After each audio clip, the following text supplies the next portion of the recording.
Everyone, Namaskar. Welcome to Vikas Net Academy, which is your favorite and trusted destination for UGC Net, CUT, UG, PG, CPET, Odisha BEd, General Awareness, History, and all other competitive examination preparation. If you are serious about success, you are in the right place. So let's begin today's session without wasting any time. Okay, today's session is all about as you have seen the thumbnail. So today's session is all about historiography of Indian nationalism, and it is very important topic.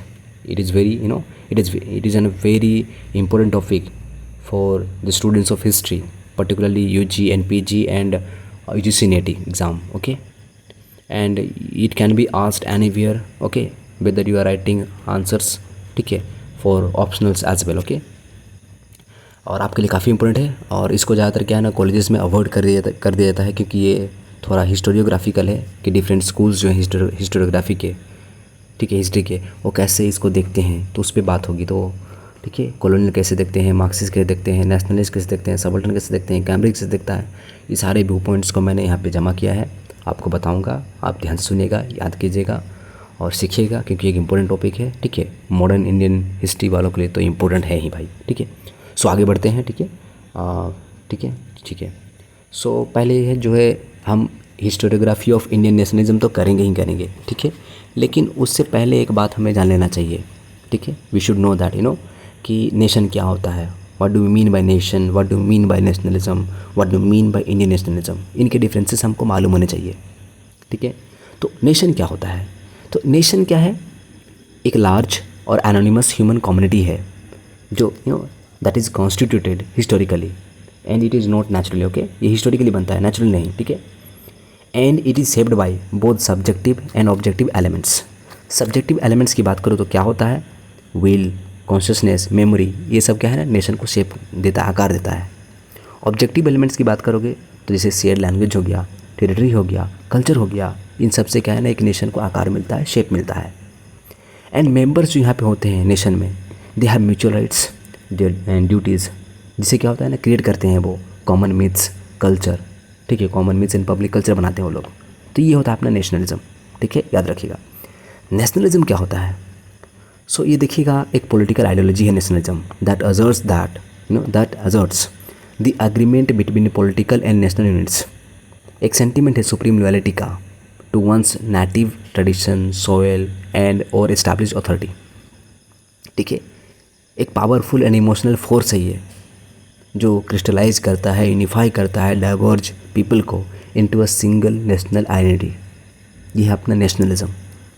Indian nationalism क्या है? एक political, cultural और ideological movement है जो advocate करता है किसको? Unity को, सेल्फ डिटर्मिनेशन को, सोवर्निटी को फॉर इंडिया। ओके, ये हमारा इंडियन नेशनलिज्म है।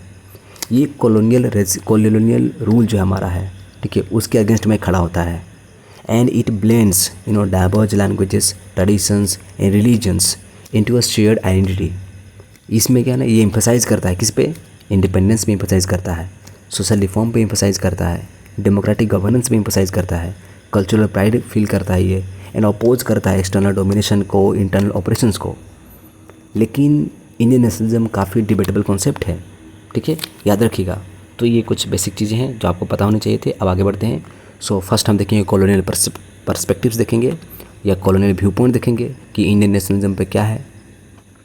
तो कॉलोनियल व्यू पॉइंट की बात करूँ, ठीक है, तो इट कॉलोनियल पर्सपेक्टिव की बात करूँ तो it gained a mature form during the 19th century in the works of English historians और कॉलोनियल हिस्टोरियंस। एंड ओवरऑल देखोगे they rejected the idea of India as a nation and emphasise that Indian nationalism was the result of British rule. उन्होंने क्या बोला कि India कोई nation नहीं था भाई, और इंडियन नेशनलिज्म जो था ये रिजल्ट था किसका? ब्रिटिश रूल का। ये था कॉलोनियल वालों का कहना। इनके की एस्पेक्ट्स क्या हैं? They rejected Indian nationhood. कैसे? सो उन्होंने कहा India never had characteristics of a nation and could not achieve in the future. उन्होंने कहा कि भाई इंडिया के पास नेशन का कैरेक्टरिस्टिक्स कभी नहीं था, फ्यूचर में अचीव भी नहीं कर पाएगा। And they portrayed India as a conglomeration of different and often antagonistic religious, ethnic, linguistic and regional groups that could never be unified। और उन्होंने अपने राइटिंग्स में उन्होंने पोर्ट्रे किया है कि इंडिया जो है कॉन्ग्लोमरेशन है, ग्रुप है किसका? डिफरेंट और जो अपोजिट होते हैं religious, ethnic, linguistic and regional groups का, और वो कभी भी यूनिफाई नहीं हो सकते हैं, उन्होंने पोर्ट्रे किया है। देन उन्होंने क्या किया है, जस्टिफिकेशन किया है अपने कॉलोनियल रूल का। कैसे? So they depicted India as a land of hostile and warring units. To prove this, इसको प्रूव करने के लिए डब्ल्यू हंटर ने और हर्बर्ट रिस्ले ने क्या किया है, सेग्रीगेट करने की कोशिश की है, क्लासीफाई करने की कोशिश की है इस कंट्री को into countless tribes and caste में। विंसेंट स्मिथ की बात करोगे तो इन्होंने डिपिक्ट किया है इंडिया को किस तरह से, India's political body as the composition of mutually repellent molecules in which जो है हिंदू स्टेट्स लैक्ड कोहेजन, जिससे क्या होता है ना, इससे जो वल्नरेबिलिटी थी इसमें और आउटसाइड इन्वेजन का खतरा था, इनका कहना है स्मिथ जी का। देयरफॉर इसलिए क्या है, उनका कहना था, जस्टिफिकेशन था कि एक सेंट्रल अथॉरिटी चाहिए था, किस तरह का, ब्रिटिश रूल का, नेसेसरी था ये इस डिसयूनिटी को करेक्ट करने के लिए, ये स्मिथ का कहना है। उन्होंने और भी क्या उन्होंने कहा कि ये ब्रिटिश बेनेवलेंट डेस्पोटिज्म अगर इंडिया से हम हटा लेंगे तो India will again became fragmented, India फिर से टूट जाएगा, उनका कहना है। वैलेंटाइन शिरोल की बात करोगे, शिरोल, ठीक है, उनके लिए इंडिया क्या था ना, एक इंडिया जो टर्म था एक it was merely a geographic creation उनका था, जिससे क्या होता था, बाय विच ठीक है, एक ज्योग्राफिक क्रिएशन था, किसके द्वारा, ये जो ब्रिटिश के द्वारा। किस लिए किया गया था क्रिएशन, इसका एडमिनिस्ट्रेटिव पर्पजेस के लिए किया गया था। एंड ये ब्रिटिश रूल नहीं था जिसने क्या है ना, इंडिया को प्रिवेंट किया है टूटने में, ठीक है, टूटने से इसको बचाया है उसको, जो एंशिएंट डिवीजन था उसमें, वरना इंडिया कब का चला जाता, ये वैलेंटाइन शिरोल का कहना है, ठीक है। अब नेक्स्ट में बात करेंगे, नेक्स्ट व्यू पॉइंट में जो कॉलोनी में है और कौन से व्यू पॉइंट आते हैं उसमें बात करेंगे। उन्होंने और क्या किया ना, डिसमिस किया है इंडियन नेशनलिज्म को भी।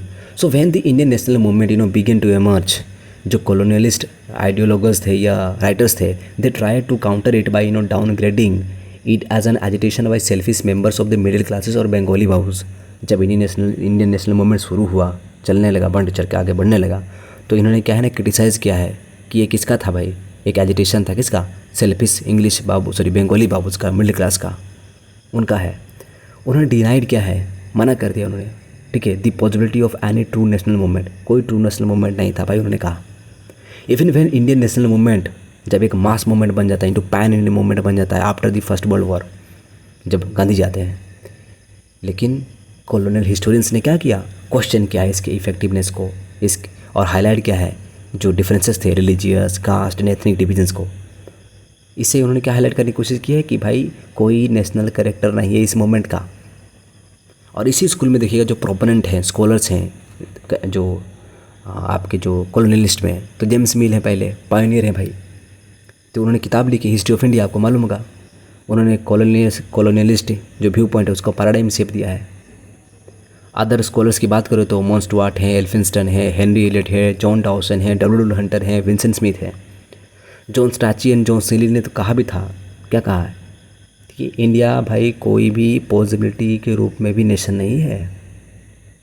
Edward Thomson and GT Garratt ने क्या कहा, they opine that British rule created an English educated middle class, जिसका जो अनफुलफिल्ड एस्पिरेशंस था ना, उससे क्या हुआ ना, कन्फ्लिक्ट पैदा हुआ, किसके साथ, विद द रूलिंग क्लास, ये इनका कहना था, ठीक है। अब हम बात करेंगे कैम्ब्रिज वाले कैसे देखते हैं, ठीक है।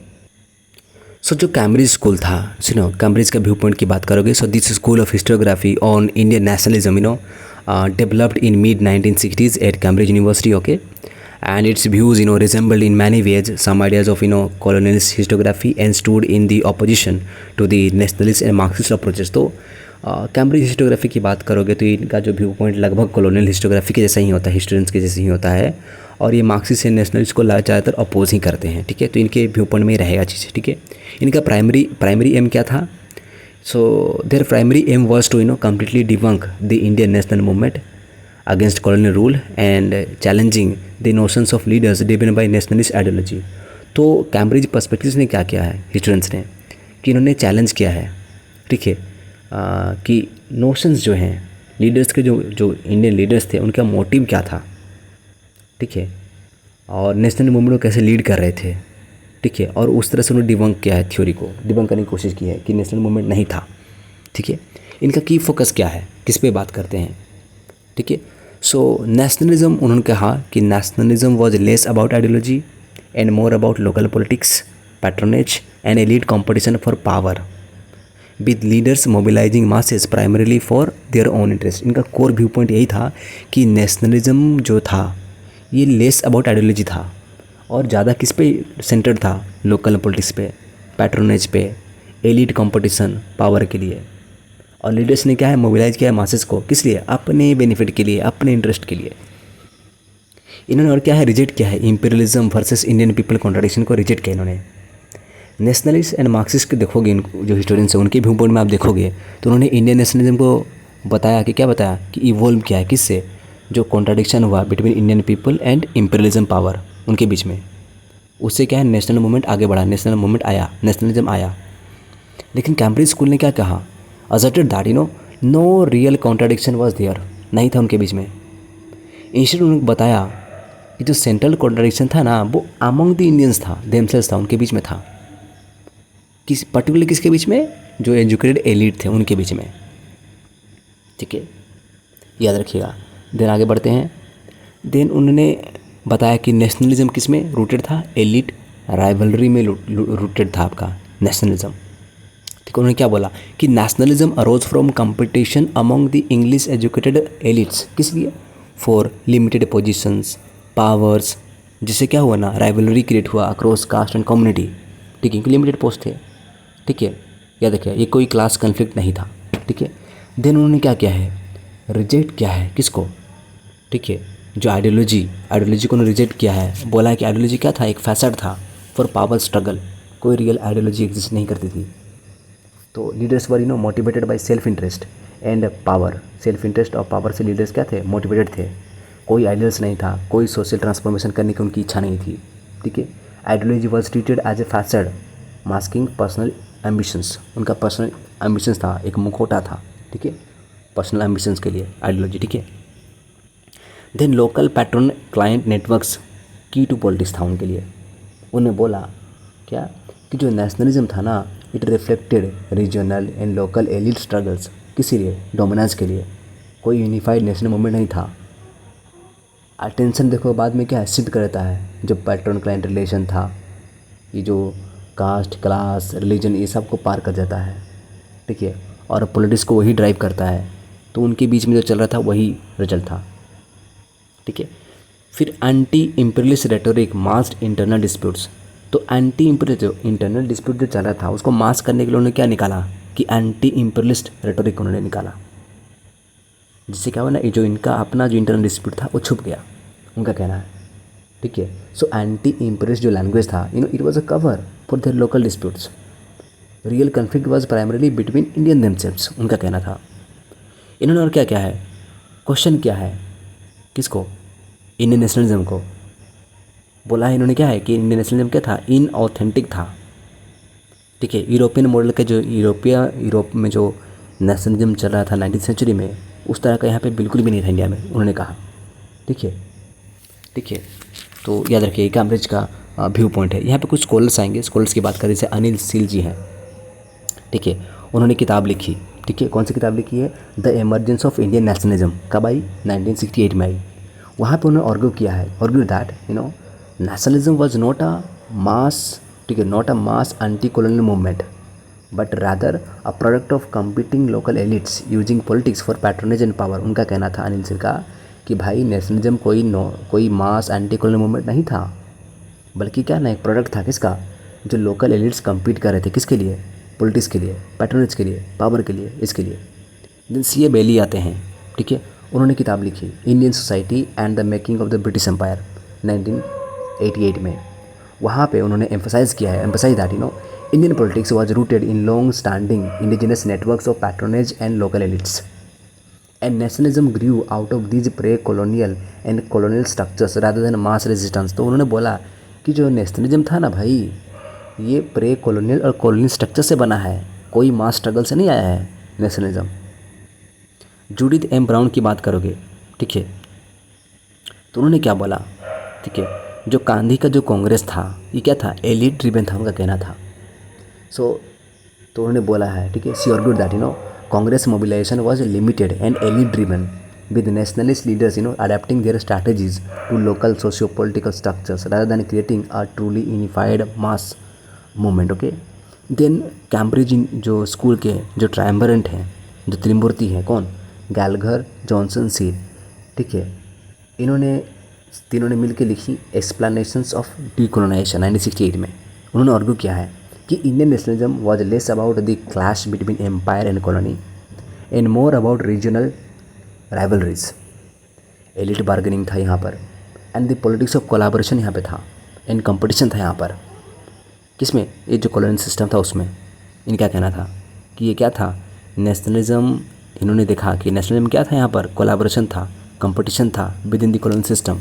ये कहना था आपका गैलघर, जॉनसन, सील का, इन तीनों का। अब नेशनलिस्ट व्यू पॉइंट की बात करेंगे इसमें आगे चल के, ठीक है।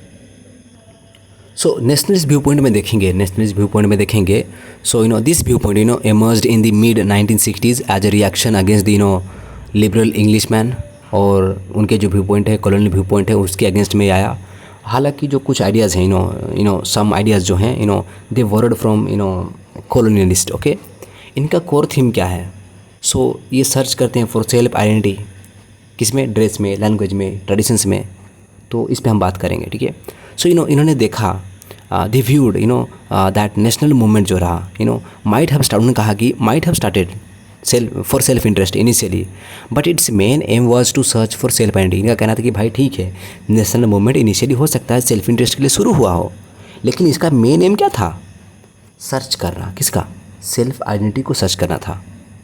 एंड दिस आइडेंटिटी, ठीक है, ऑफ इंडिया जो था, इंडिया का जो आइडेंटिटी था ये वाला, वाज एक्सप्रेस्ड, उसको एक्सप्रेस किया गया किस में? लैंग्वेजेस में, ड्रेस में, ट्रेडिशन में, ठीक है। इससे उन्होंने क्या किया ना, एम करने की कोशिश की, किसको? इंटीग्रेट करने की कोशिश की वेरियस, जो हमारे जो डिफरेंट वेरियस और डिफरेंट क्या थे प्रोटेस्ट को उन्होंने एक बनाने की कोशिश की into unified political formula against the colonial rule. तो आप देखोगे बहुत सारे मूवमेंट होते हैं, उनको हम कॉमन कैरेक्टर्स देने की बात करते हैं ना। और जो मिडिल क्लास इंटेलिजेंसिया जो था, ठीक है, उन्होंने एक इम्पोर्टेंट रोल प्ले किया है किसमें? इस प्रोसीजर में, ठीक है, यूनिफाई करने में हर डाइवर्स चीज़ों को, ठीक है। और दूसरी में बात करोगे, जो कन्फ्लिक्ट विद ब्रिटिश जो था ये इनएविटेबल था, इनका कहना था। कैसे? तो नेशनलिस्ट हिस्टोरियंस की बात करोगे, they believed that at the interest of the British rulers and Indians were different, therefore एक क्लैश जो था वाज इनएविटेबल, ठीक है। इंडियंस का और उनका जो इंटरेस्ट है, ठीक है, अलग अलग है, तो क्लैश तो होना था भाई।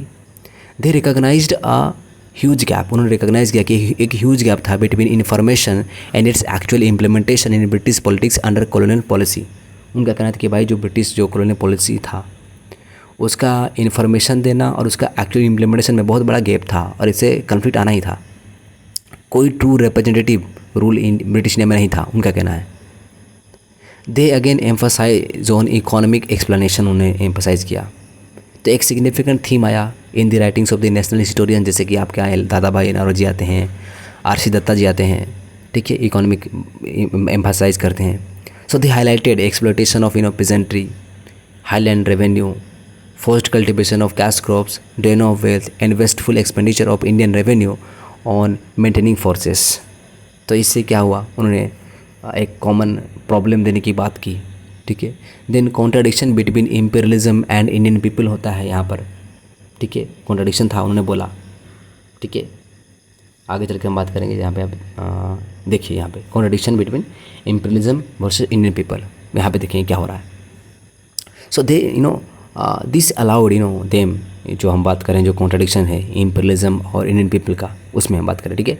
सो this allowed them to paper over all the class, caste, linguistic, regional and religious contradictions within the Indian society, portraying a pan-Indian anti-imperialist front.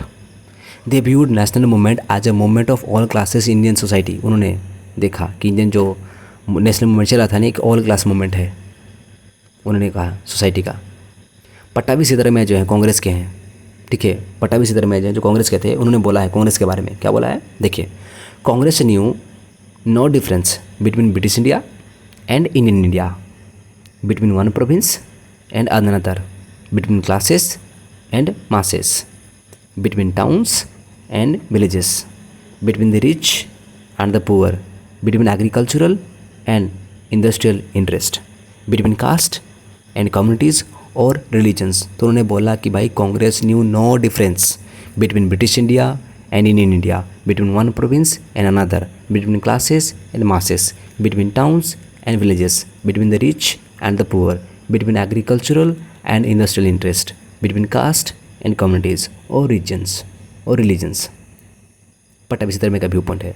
अब इसमें जो क्या है ना, आप देखोगे, ठीक है, 2 व्यू पॉइंट आते हैं, ठीक है, जो हम बात करते हैं ओरिजिन ऑफ नेशनलिस्टिक आइडिया की बात करेंगे। 2 व्यू पॉइंट है, पहला है वेस्टर्न इन्फ्लुएंस, दूसरा है इंडिजिनस या ancient roots.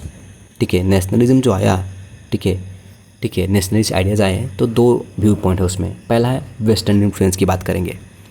Some believed that Western education and ideas of liberty were fundamentally responsible for shaping national consciousness among the English educated middle classes of India। ये western influence से उन्होंने बोला। कुछ उन्होंने बोला कि इंडिजिनस एंड एंशिएंट रूट्स था। तो others believe that these ideas had been present since ancient times। आज द नेशनल मूवमेंट प्रोग्रेस किया, इंटेंसिफाई हुआ, writers sought indigenous roots for such ideas, और जिससे ये बाहर आता है। ठीक है, उन्होंने जो नेशनलिस्ट स्कॉलर्स हैं उनका कहना था। ठीक है, अब पर्सपेक्टिव में आगे चलकर और भी बात करते हैं। ठीक है, वेरियस पर्सपेक्टिव हैं इंडिया एज अ नेशन में। तो नेशन इन द मेकिंग एक ग्रुप बोलता है। हिस्टोरियन जैसे कि यहाँ पे कौन से सुरेंद्रनाथ बनर्जी हैं, आर सी मजुमदार हैं, they considered India as a nation in the making.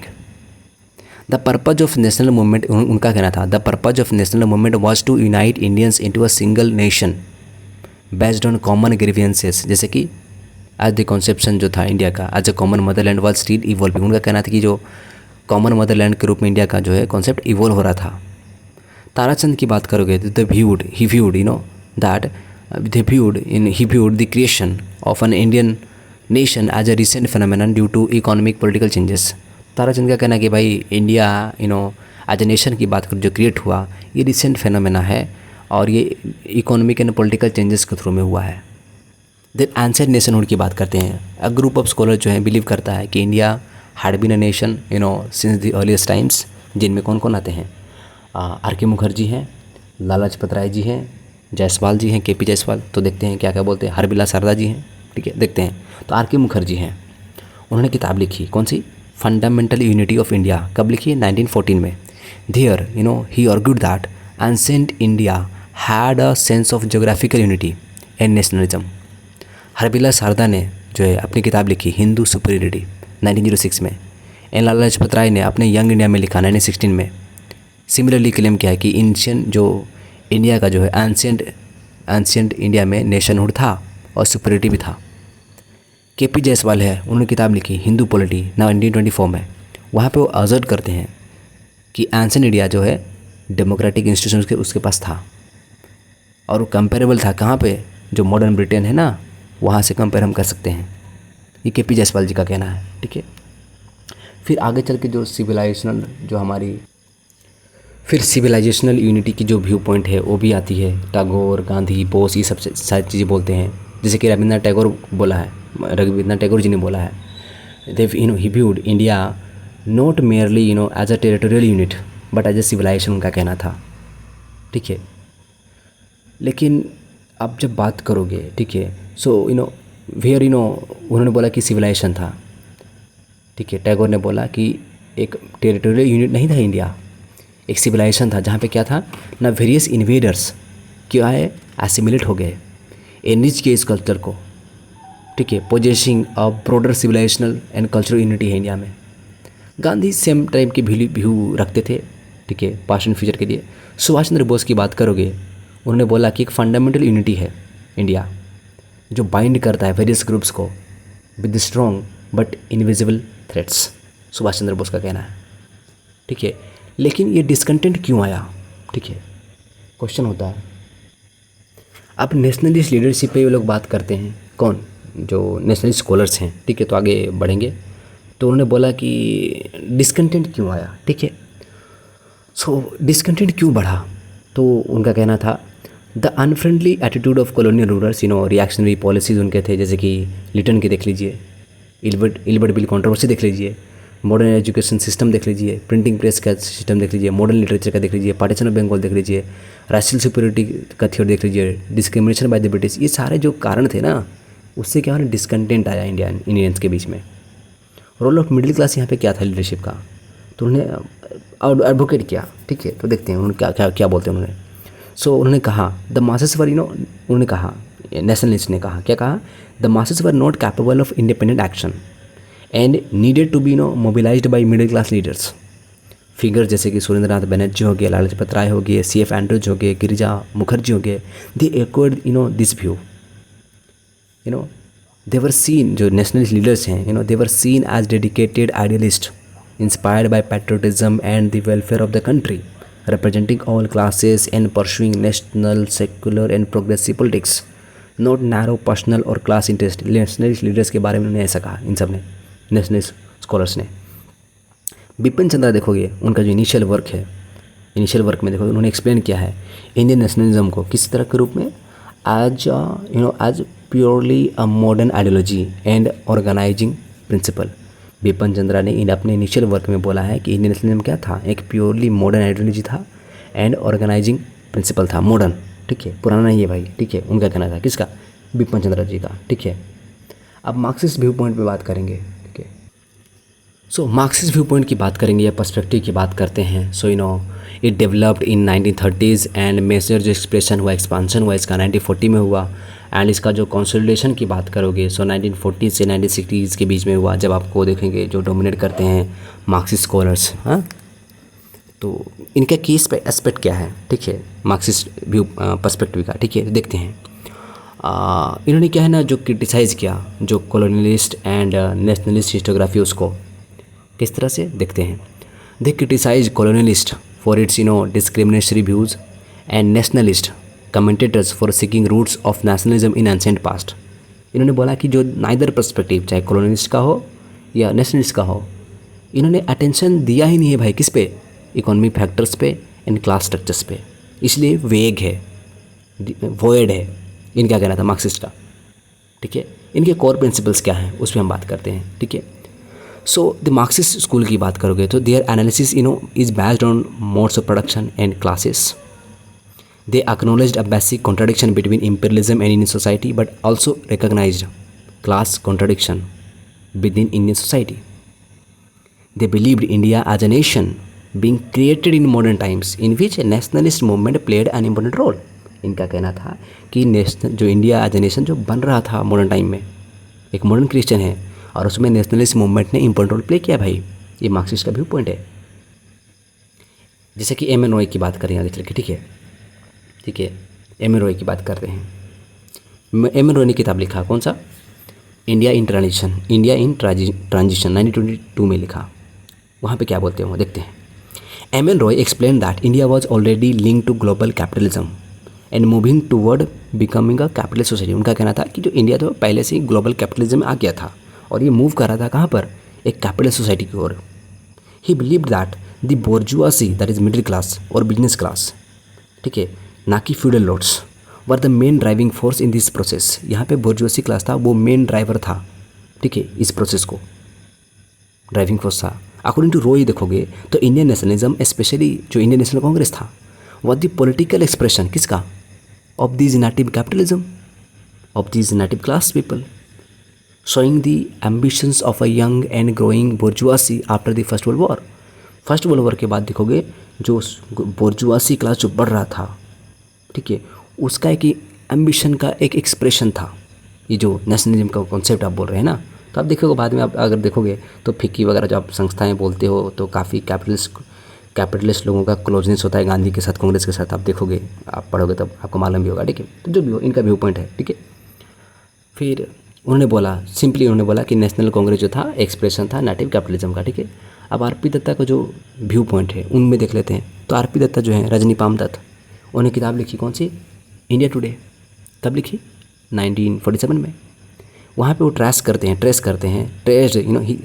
Traced the beginning of the Indian national movement from the last quarter of the 19th century and with the INC as its main organisation. उन्होंने खोजने की कोशिश की है। उन्होंने कहा, R P Dutta ने, ठीक है, Congress initially came into existence किसे through British initiative to counter rising popular unrest. ठीक है, आपको पता होगा कि कांग्रेस इनिशियली ब्रिटिश के थ्रू ही आई, but due to popular pressure it transformed into a strong anti colonial force. Applied यहाँ पे इन्होंने क्या है, इन्होंने अप्लाई किया है कौन सा, मार्क्सिस्ट क्लास एनालिसिस को। एंड स्टेट क्या बोला है कि जो क्लास बेस था ना कांग्रेस का ना, और जो नेशनल मूवमेंट का, ये चेंज हुआ है over the time period. Initially देखोगे, ठीक है, इट रिप्रेजेंटेड कांग्रेस, और जो नेशनल मूवमेंट है रिप्रेजेंट करता था किसको, बिग बुर्जुआसी को। देन दी उसके बाद क्या आया, अर्बन पिटी बुर्जुआसी क्लास आ गया। देन इवेंचुअली मासेस आते हैं, जिसमें पेजेंट्री यानी इंडस्ट्रियल वर्किंग क्लास आते हैं। और ये कब आते हैं, फर्स्ट वर्ल्ड वॉर के बाद आते हैं। ठीक है, उन्होंने बोला, किसने, रजनी पामदत्त ने। ठीक है, लेकिन देखोगे बट जो लीडरशिप था, ठीक है, बट ये तो इन्वॉल्वमेंट की बात है, लेकिन लीडरशिप जो हमेशा जो है remained in the hands of the propertied classes who prevented any radicalisation that could threaten their interest. He criticise Gandhi, उन्होंने गांधी क्रिटिसाइज किया है, calling him the mascot of the बुर्जुआसी।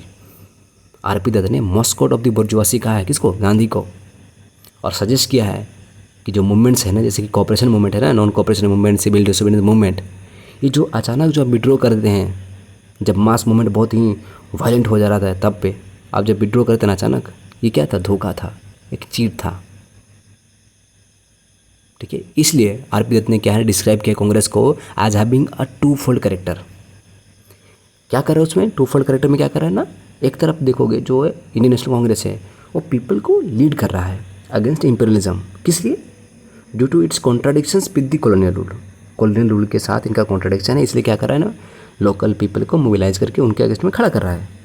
ठीक है, बट ऑल्सो ये क्या कर रहा है, पीछे हटता है कब, ठीक है, रिट्रीट इनटू कोऑपरेशन में चला जाता है, किसके साथ, ब्रिटिश के साथ। क्यों, due to the fear of militant movements, कि कहीं मिलिटेंट मूवमेंट तो नहीं आ जाएगा, किलिंग्स वगैरह तो नहीं हो जाएगा ना, जिससे क्या हो ना, जो उनका जो अपना खुद का इंटरेस्ट है बुर्जुआसी क्लास का, वो कहीं जियोपर्टाइज ना हो जाए, खतरे में ना जाए। इसलिए क्या है ना, कभी कभी कॉपरेशन भी देखने को मिल रहा है हमको। फिर हम बात करेंगे जो है एयर देसाई की बात करेंगे, एयर देसाई का जो फेज्ड एनालिसिस है उस पर हम बात करेंगे।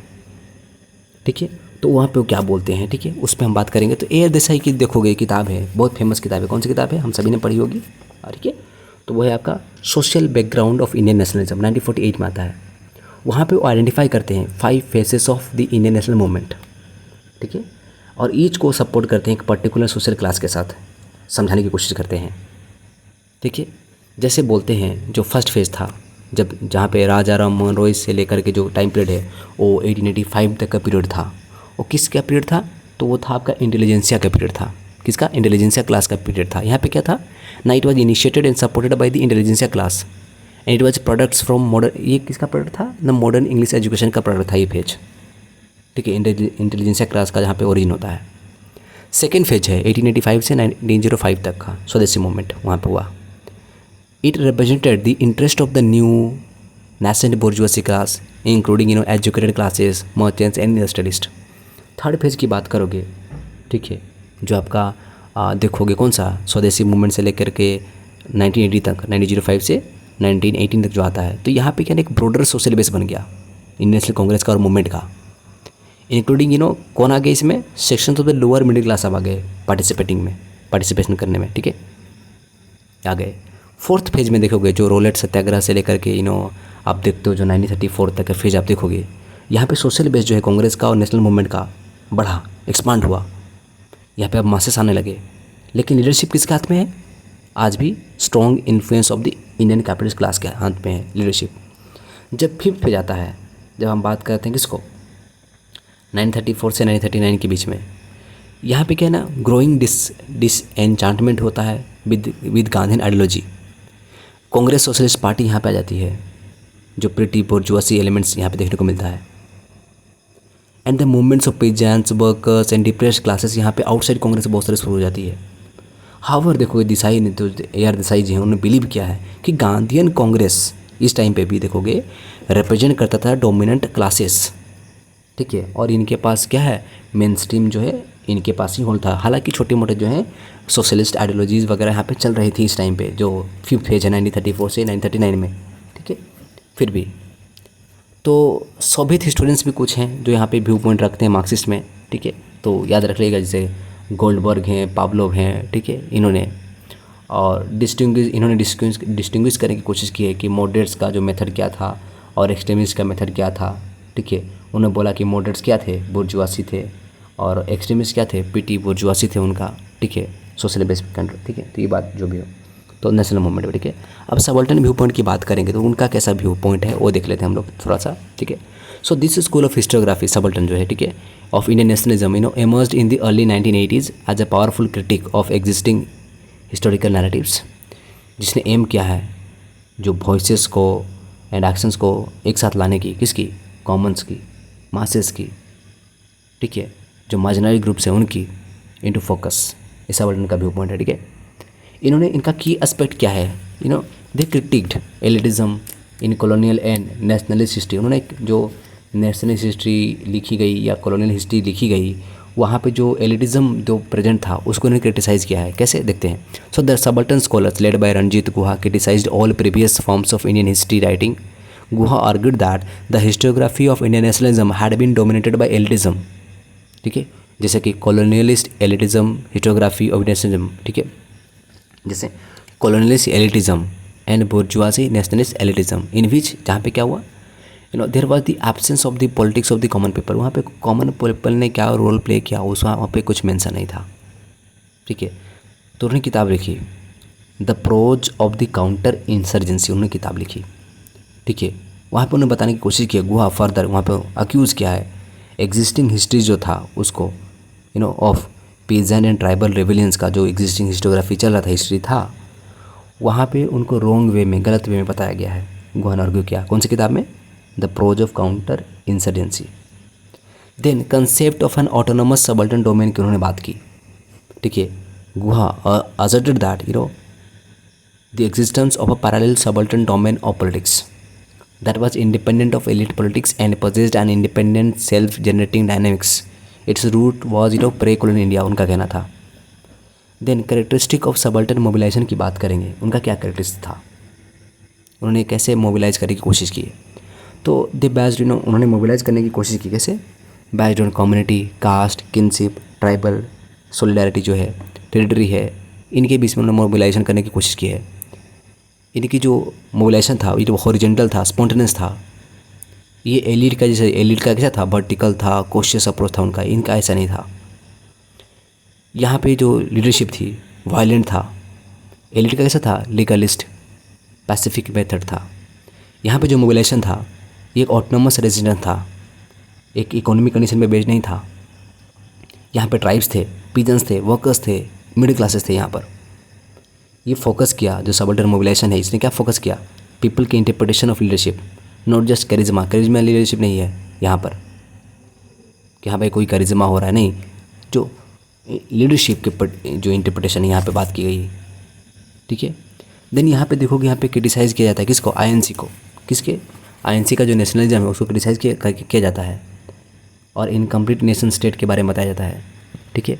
तो इंडियन बुर्जुआसी जो है उन्होंने फेल किया है अपना जो प्राइमरी रोल था, जो जिसमें बताना था किसको, इंडियन नेशन, इंटायर नेशन के बारे में, ठीक है। जिसे क्या हो ना, होलो नेशनलिज्म उन्होंने बताया इनको कि उन्होंने क्या है, मार्जिनरी ग्रुप्स की उन्होंने बात ही नहीं की है भाई नेशनलिज्म के कॉन्सेप्ट में। उन्होंने बोला कि ट्रू नेशनलिज्म जो है resided in the struggles of the subaltern classes, जिनका स्टाइल्स ऑफ मूवमेंट था अलग था, ठीक है।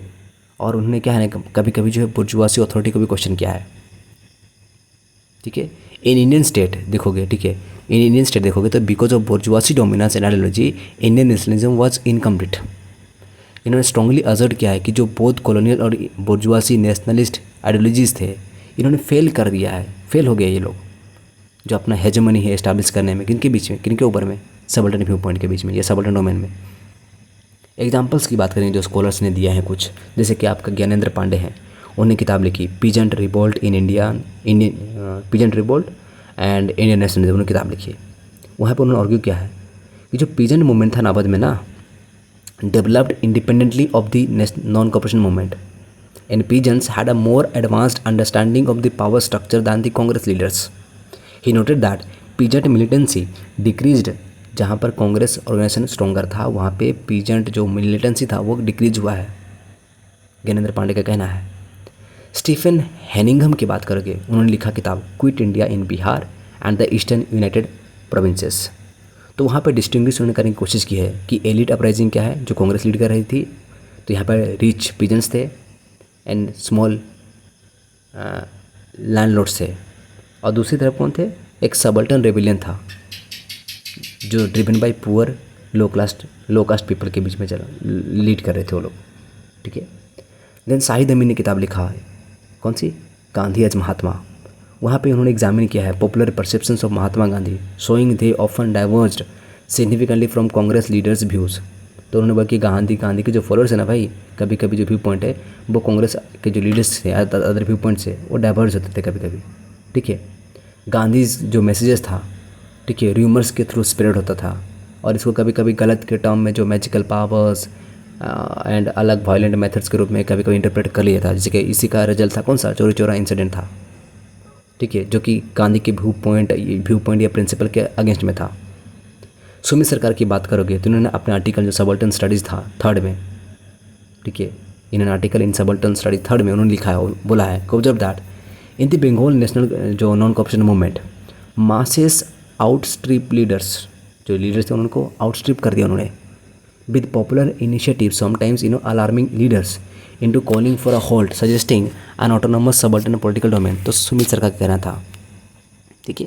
तो ये सारे व्यू पॉइंट है। तो सबल्टन ने बोला भाई, एक्यूज़ किया है कि भाई जो मार्जिनल ग्रुप्स हैं उनका तो आपने से ही नहीं रखा है अपने व्यू पॉइंट में। तो ये हिस्टोग्राफी ऑफ इंडियन नेशनलिज्म था, और कुछ क्वेश्चंस हो, डाउट हो तो आप मेरे से पूछ सकते हो, ठीक है। आज के लिए इतना ही है, ठीक है, ठीक है, याद रखिएगा, ठीक है, ठीक है। ये ज्ञानेंद्र पांडे हैं, देख लीजिए।